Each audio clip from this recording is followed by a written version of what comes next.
मेरे ससुर ने आज मुझे घोड़ी बनाकर नींद में गोदा में चिकती चिल्लाती रही, पर वह नहीं रुके।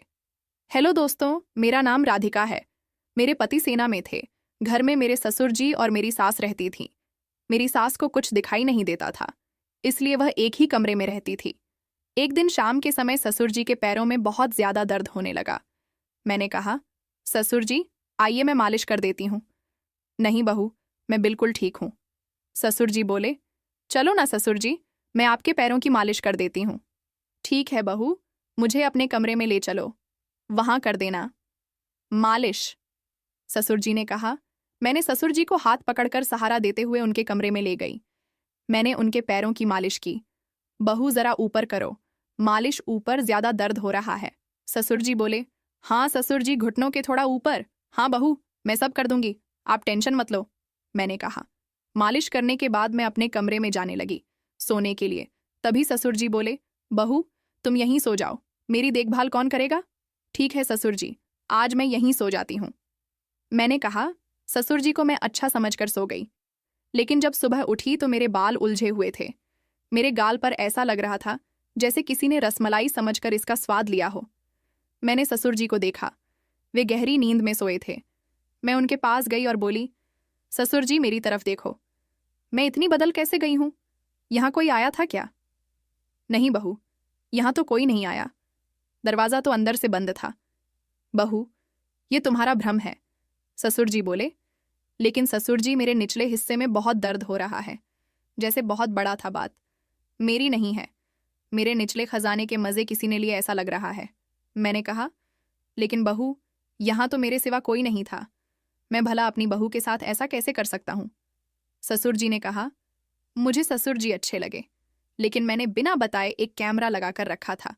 सोने से पहले मुझसे चला भी नहीं जा रहा था, लेकिन मैं किसी तरह अपने कमरे में गई और कैमरा चेक करने लगी। कैमरा चेक करने के बाद मैं चौंक गई। रात के करीब 1 बजे ससुर जी मेरे पास आए और मेरे खजाने को खोलकर मजा ले रहे थे। ये सब देखकर मुझसे रहा नहीं गया। मैं ससुर जी के पास गई। उस समय वे सोए थे। मैंने कहा, ससुर जी जरा उठो। ये क्या है? मैंने उन्हें कमरे में जो कुछ हुआ वह दिखाया।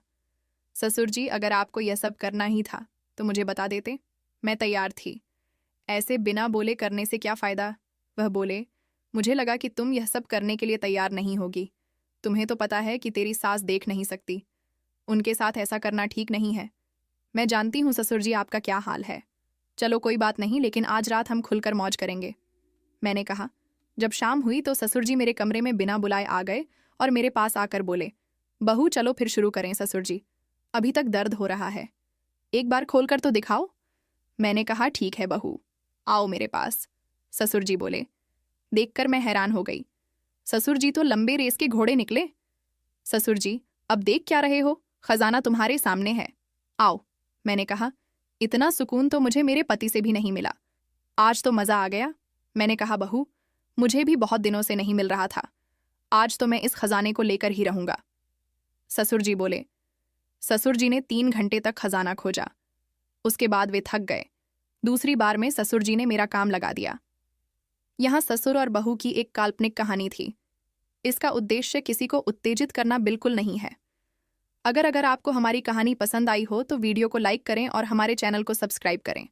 पूरी वीडियो देखने के लिए हमारे यूट्यूब चैनल का लिंक कमेंट में है, कृपया उसे भी लाइक और सब्सक्राइब करें। मिलते हैं फिर ऐसी ही कहानी के साथ।